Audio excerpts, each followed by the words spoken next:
پشتی گلک گلو گازنده و هر وصا اسکالا جلوی خودان مزرعیان هاتنه تومار کرن اتماوه که کرد پولیس مشیان وان تومت بارن دستر بکن.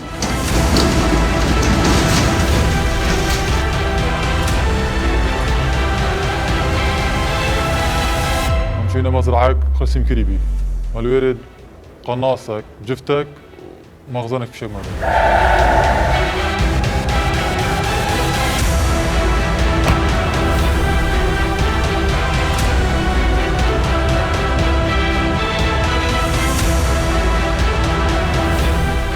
او آرامیال دهوک پیدا بوی بر همه ماندیبونا همی افسر و کارمند پلیس پارێزگا ها دهوکێنە.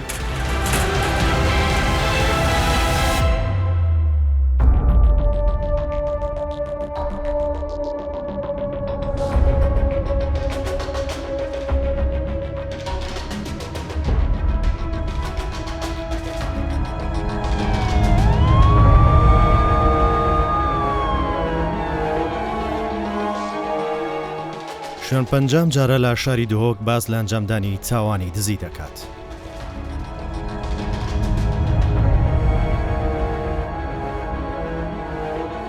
ئەوەی سەیرە لەو تاوانە لە کاتی ئەنجامدانی دزی لەو خانووەی دزیان کردووە پڕ بووە لە پۆلیس بێ ئەوەی بزاننەوان کەوتونە تا تۆڕی هێزەکانی ناوخۆ ڕوبەڕوویان دەبنەوە.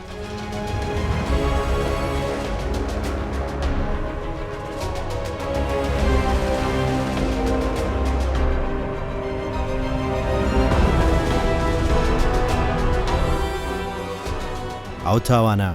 بە یەکێک لە تاوانە قورس و قێزەونەکان دادەنرێت.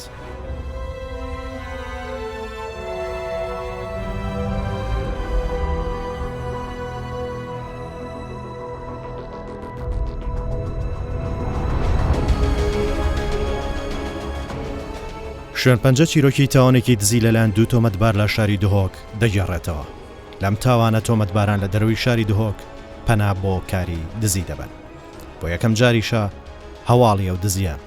با تەواوی وردەکاری و چۆنێتی ئەنجامدانی دزیەکە و دەستگیرکردنی ئەو دزانە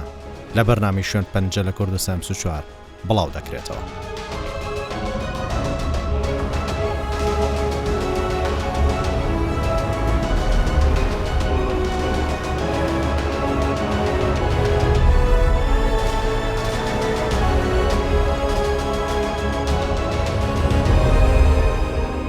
لە ماوەی چەند ڕۆژێک چەند دزیەک لە ناو باخ و شوێنی مەزرعەکانی شاری دهۆک کە دەکەوێتە زاوێتە ئەنجام دەدرێت. چەندین جارە و تاوانە دووبارە بۆ بە شێوەیەک گومان لە ناو خەڵکی ئەو ناوچەیە کە بە ناوچەی مەزرعەکان دەناسرێت دروست دەبێت. کۆمەڵێک دزی لە چەند شەو ڕۆژێک ئەنجام درا.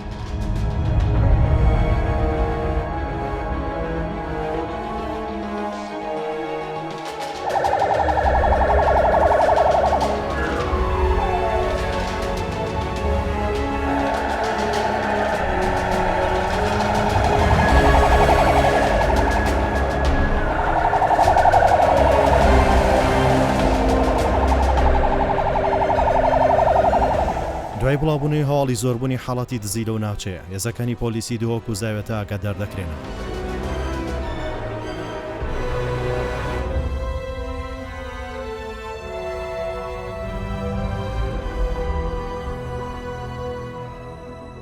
پۆلیس دەست دەکات بە لێکۆڵینەوە و بەدەداچوون. لا لێکۆڵینەوە سەرەتاییەکان دەرکەوت نزیکەی 20 مەزرعی هاوڵاتیانیان بڕیوە.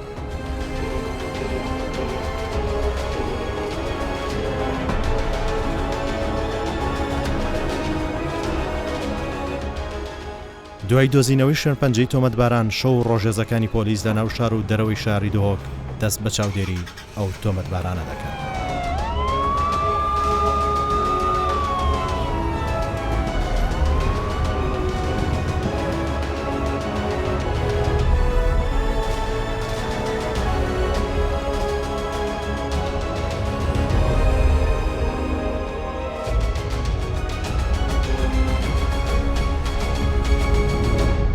ئەوەی سیر بوو لە کاتی لە کۆڵینەوەی هێزەکانی پۆلیس و گەڕان بە دوای ئەو دزانە کە تۆمەتبارن بابڕینی قاسە و ماڵ و دزینی چەندین کەل و پەل و چەک کەچی ئەو تۆمەتبارانە بەردەوام دەبن لە بڕینی ماڵەکان لە ناو ئەو مەزرعانەی کە دەکەوێتە زاوێتە.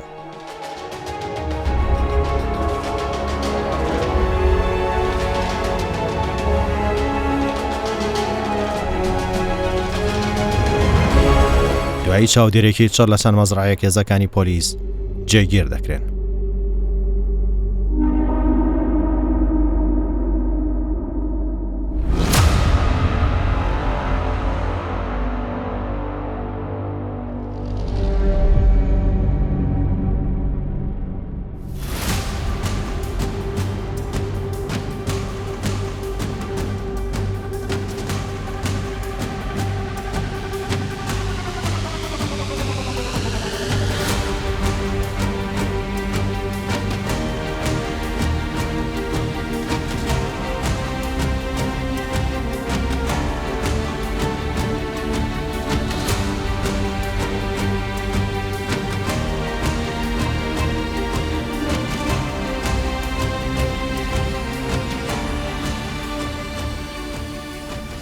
شوێن پەنجە لە بەرتایبەتمەندی و هەستیاری کاری لێکۆڵی نێوهێزەکانی پۆلیس هەموو زانیاری و گرتێک لەسەر چۆنێتی دەزیکنی و تۆمەتبارانە ناخاتەڕۆ.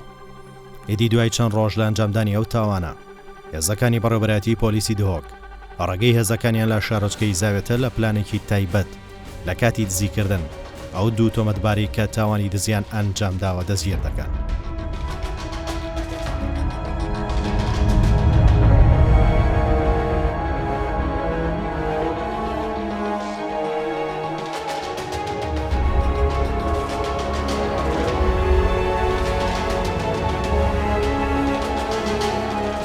تۆمەتبارەکان چەندین کەلوپەلی گران بەهاو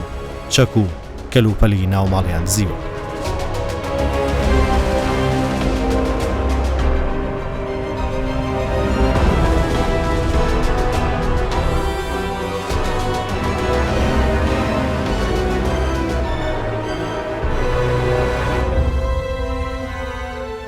سەبارەت بە چۆنێتی ئەنجامدانی ئەو تاوانە و وردەکاریەکان دەچینە بەڕێوەبەرەتی پۆلیسی شاری دهۆک.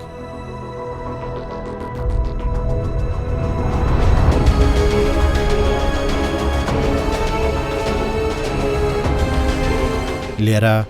گوتەبێژ دەبینین و زانیاری لەسەر ئەو ڕووداوە ئاشکرا دەکات.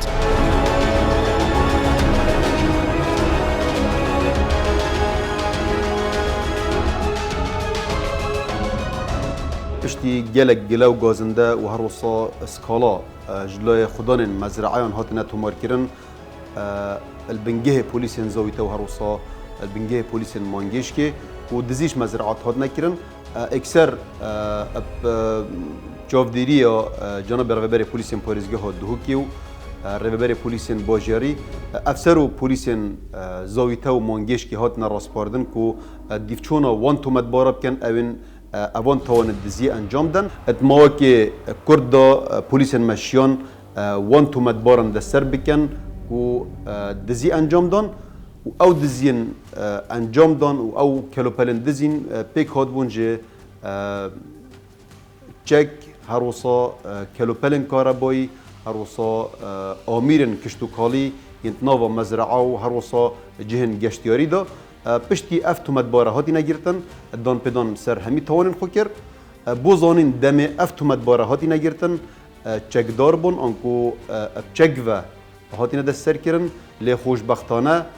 efser û karmendên me polîsên me şiyan evan tometbaran destser bikin bê ku çi zarar û çi ziyan ne tometbaran bikevîtin her wisa çi zarar û ziyan ev polîs me jî neket şiyan yanî pirêkeka geleka profesyonel van tometbaran destser bikin û neşiyan teqê jî bikin ji ber ku çekdar bûne demê diziyê xwe encam dan bara pitir demê şevê dizî encam dan û ev çek ve dizî encam dan lê polîsyan wan destser bikin û rapêçî dadgehê bikin. Zêdetirî diziyên deh mezraa kiribûn yanî wekû dîf gotin û danpêdanên wan çûbûne nêzîkî 20 mezraa da lê dizî tinê ji deh mezraa kirîne û xelkên akinciyên parêzgeha Duhokê ne el qeza Sêmêlê û her wisa qeza berdereş ku du tometbar bûn ku bandek bû û diziyên xwe gelek ev şêwekê rêxistî diziyê xwe encam dan. Bo zanîn amîrek gel dabû bû şikandina qiflan وشكاندنا وكي مقاسك جالك مازنبو قفل بيشكاندنا هروصا تلا يان أصلا والرجربا انجام دانا دزيدا بيشكان هرچند وان تو مدباران بشیوکی گلک پروفشنال دزید خو انجام دان بشیوکی رخصتی ماسک کارتینان هر وسط کلاوک تیر سر خو دزگور کنه دست خو داگو نهنین یاسین سر رای به همیه پلیس مشیان پلانک گلک باج دا وان تو مدباران آشکارا بکن و بسر بکن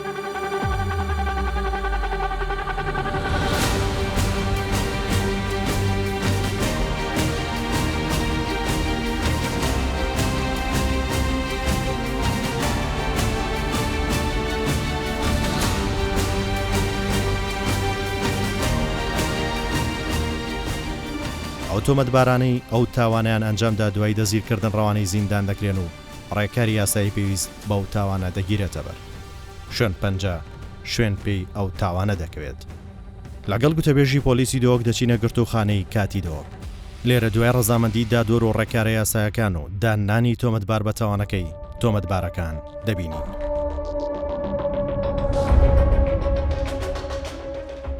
جارێکم چۆمانە ڕەخگەلی ئەم چوینە مەزرعەک خەسیم کردی مەلوێرت قەناسێک جفتێک مەغزانێک فشێک مەبەر ئەم هاتینە بنداتر سێ مەزرعی دەفێک بی ئەم چینە مەزرعەک ڕێحەک و دێربینەک مەبەر مەزرعە دیفتە جفتێک و دێربینەیەک بی مەزرعە دی لەوحەیەک بی و پەردە بی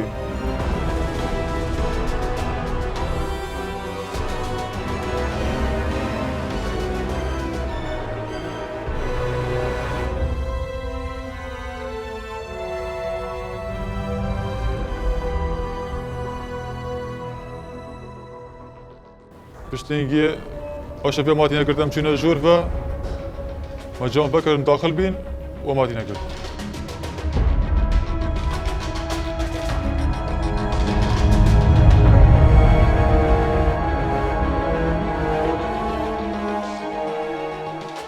نێزێکی تایبەت ئامادە دەکرێن و بە فەرمانی دادوەر ئۆتۆمەتبارانە دەبدرێنە شوێنی ڕوودا و کە بە شانۆی تاوان مەسرح جەریمە ناسراوە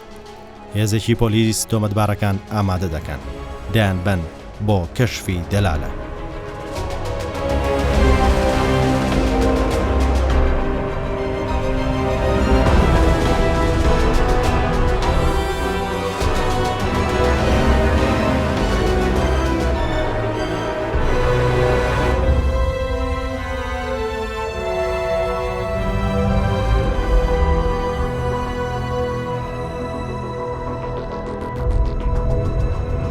بەرەو شوێنی تاوان و ڕوودا و دەبدرێن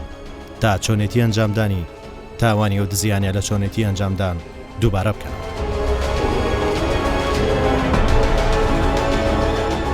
سيدا وجبليا بدرجة في قفنتراتي كيت القمة هاي بصارة مالوي بروي در أصلا نفسر درجاتين شو وقت بو؟ بينجوني في بوشش بو اسبحاري بريس بيدي ام في جريب سركتين وام هاتي حد فيديواري ازو بيك فهم سر ديوار بله فيريونيزم بام سركتين كم مجرد بله هر دو پیک بابونو یکی که بو هم هر دو بيك اغابو بەکری بیسێدا من ویری شونه جور با بله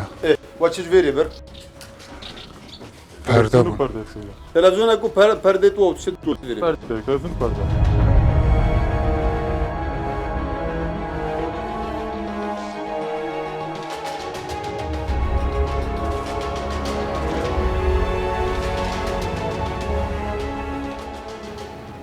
دست بيكا بشولي ام ازو ايكي ما بيك فابون ام چون ما قلتي ديشنا مزرعة ما بيك فا رأيو ما فابون ام چون عندك مزرعة ما عندك ما ايكي قناصة يجيب جفتك برازة بو ديف داجي ام چون ايكا تجهر دير بينا وتشتي فابون ام چون عندك ديشي تلوزون بون ام بشتين ما خوغر چندك ام زفرين ام چون ام عندك مزرعة دي ما جفتك آدیشی جبر لە ژێڕێکاری توندی ئەمنیدایان بن بۆ ناو مەزرعانەی کە و تاوانیان تێدا ئەنجام داوە. ئەوان دوو گەنجن و خەڵکی دەرەوەی شاری دەوەکن. بیانی ئەو کاریان تەنها بۆ بەدەستێنانی بڕێک پارە بووە. ما هەردووکۆ ئیکبر مە برا بەردەرگی ئەم زۆڤڕی ناوێژی مە برێ مەیادژی بر بەس وی گۆڤام چون ئەڤەت چو سەردەرگی مدۆڤی وی گرت اینا بەرێدا قۆمۆدی مژێ وەرگرت مدانە هەردێم زۆڤڕی مەیاد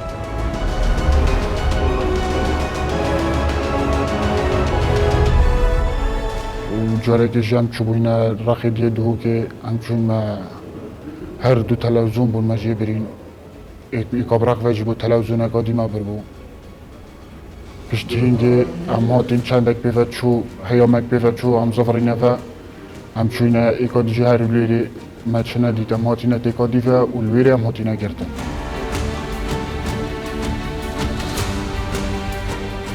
سەیدا وەختە ئەم هاتین ئەم ئەولی کە جاتین کێرێکێک بەریکۆم دابوو دەبۆنجەڤێ بوو وەختە ئەم هاتین ئەف پەردە و تشتینۆین مە گوتیەکە توولە بت داب کێرێ vekên مەسەکرێک ئەوی دیوانە سکەیە ما پنجر وکری یا وکری بوم و پنجره وکر ما تی نویری اف پرده و واه وانی جی وکرین تلویزیون اکثر ویری با قوس بوم و تلویزیون اجی برو امشون نخواه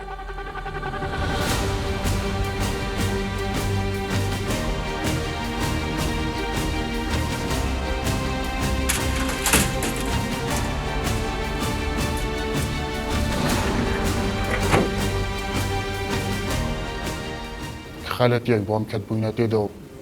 من نزانی که دیگه نگرتن نان تشتکی اوسا همجی پیوه بونیوی که دو سی حتی نده کان چون دی پاره هم هندکانه گشتیم فروشین هندک جیما پاره وانا مصارف کرد مخوار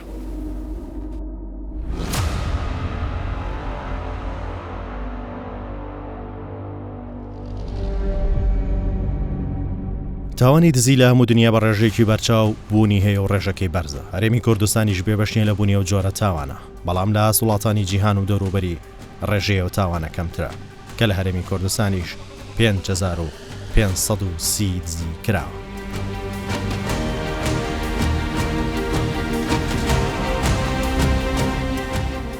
سەبارەت بە ڕۆڵی هێزەکانی ناوخۆ و پۆلیس لە کەمکردنەوەی تاوان و پاراستنی سەر و ماڵ و گیانی هاوڵاتیان بەڕێوەبەری پۆلیسی دهۆک دەبینین. ڕاستی ئەو ئارامیە لە دهۆک پەیدا بووی بەرهەمێ ماندیبوونا هەمی ئەفسەر و کارمەندên پۆلیسên پارێزگەها دهۆکێنە و دیسان ئەو پەیوەندیات بەینە مە و دەستگایên ئەمنیدا و پەیوەندیەکە مکمە لەوما ئەف ئارامیە پاراستی سەرڕای هەندێ پەیوەندیەکە زۆرە بەهێز یا هەیت بەینە پۆلیس و دەستگایên ئەمنی و هاوڵاتیên دهۆکێ چونکو هاوڵاتیە پارێزگەها دهۆکێ خود بینیت وەک پۆلیس خود بینیت دەستگایە ئەمنی دا ئارامیا وی باژێڕی و وی پارێزگەهێ پارێزیت سەرڕای هەندێ ئەم هەژی گوتنەیە کو بێژین خەڵکێکە زۆرجی قەستا وێ پارێزگەهەیە کردە بەس دیسان ئەو هەماهەنگیات مابەینە مە و خەلکێ دهۆکێ و وین وان کەسێن هاتینە ئێرەژی هەمی تەفکارین پێک وەک و ئەم وێ ئارامیە پارێزین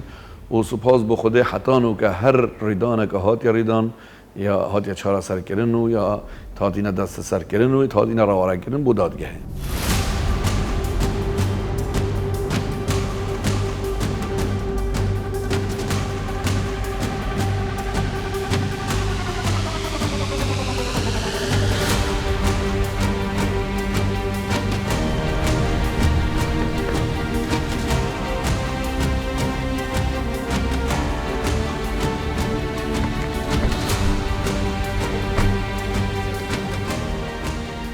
وەزارەتی ناوخۆی حکوومەتی هەرێمی کوردستان لە ڕێگەی هێزەکانی ناوخۆ و ئاسایش ئەو ئارامی و ئاسایشە دابین دەکات و پاراستنی سەر و ماڵی هاوڵاتیانی لاستۆ کردووە. هەژی گوتنەیە و وەزارەتە ناوخۆ و پارێزگەها دهۆکێژی باڵپشتن و هەماهەنگن گەلمەدا و ئەم کارێ خوددا سەرکەفتی بین و هەر خزمەتێکە ما ژێ تەڵەب کرد بیت بۆ مەدابین کردینەدا بشێن ئەم کارێ خوب شێوەیەکی ڕاست و درست ئەنجام بدەین.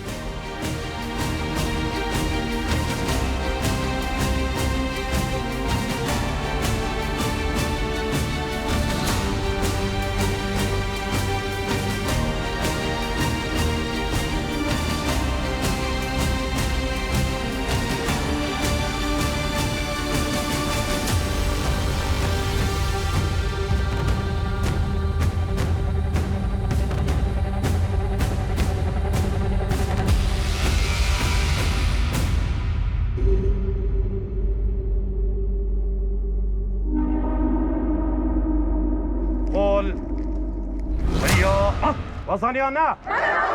ئەزانیان نا ئەزانم دەبانجێ فیشەک ژیر بەرنینە بەس چێنابێت تێکرد پێشیامە بیت دێنیە پێشێ ئۆتێ دەڕبێ لێدەی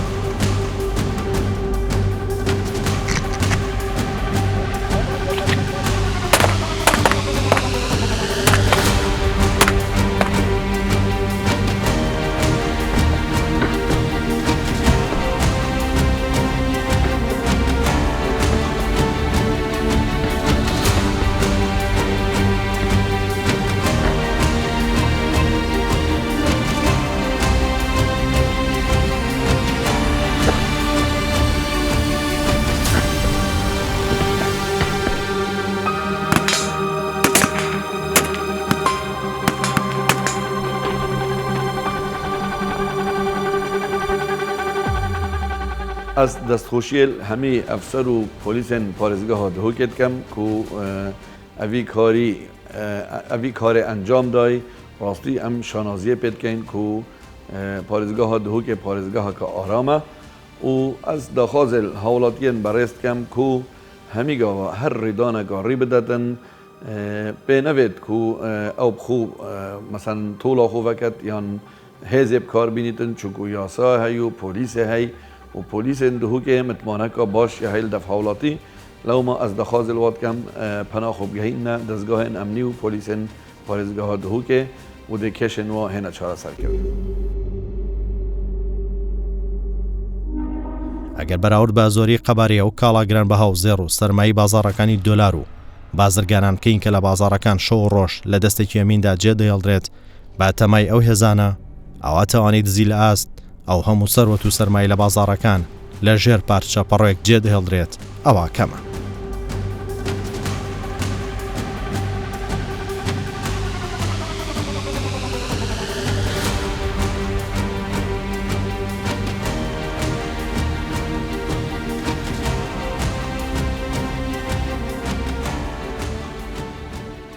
ئەو کەسەش کە تاوانی دزی ئەنجام دەدات سزای یاسایی بەپێی کاری دزیەکە سزاکەی دیاری کراوە. دادوەرێکی خانە نشین بۆ شوێن پەنجە بەشێک لەو سزا توندانە دەخاتە ڕوو. دەربارەی سزای دزی یان تاوانی دزی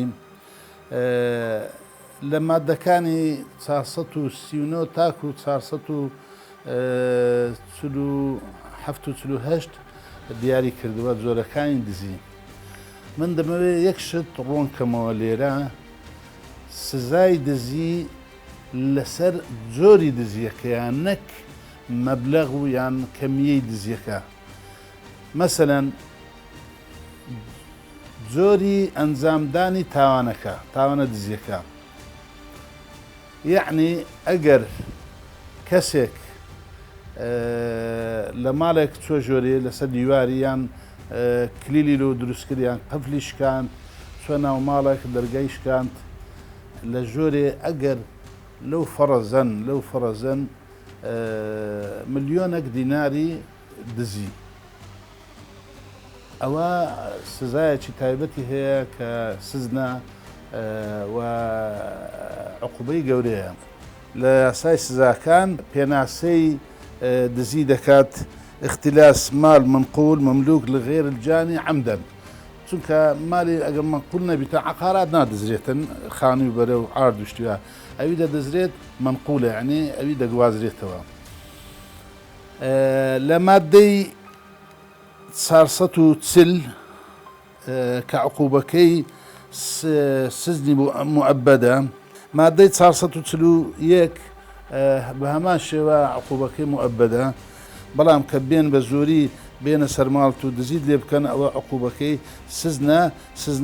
سزنە یان ظروفی مشددی تێداوی دەبتە مؤبەد کە 20 ساڵە بەڵام ئەگەر ظروفی مشددی تێدا نەبی مەعبەینی 5 ساڵ حتا 15 ساڵ دادگا بۆی هەیە حکم بدات.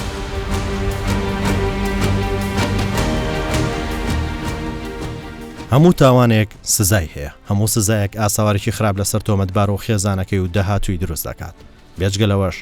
زۆر جار تاوانەکان دەبێتە هۆی پشێوی کۆمەڵایەتی لە ناو کۆمەلگا بە جۆرێک کاریگەری نەرێنی لەسەر هەمووان دروست دەکات بۆیە دەبێت وشیاربین و بیر لە تاوان نەکەینەوە.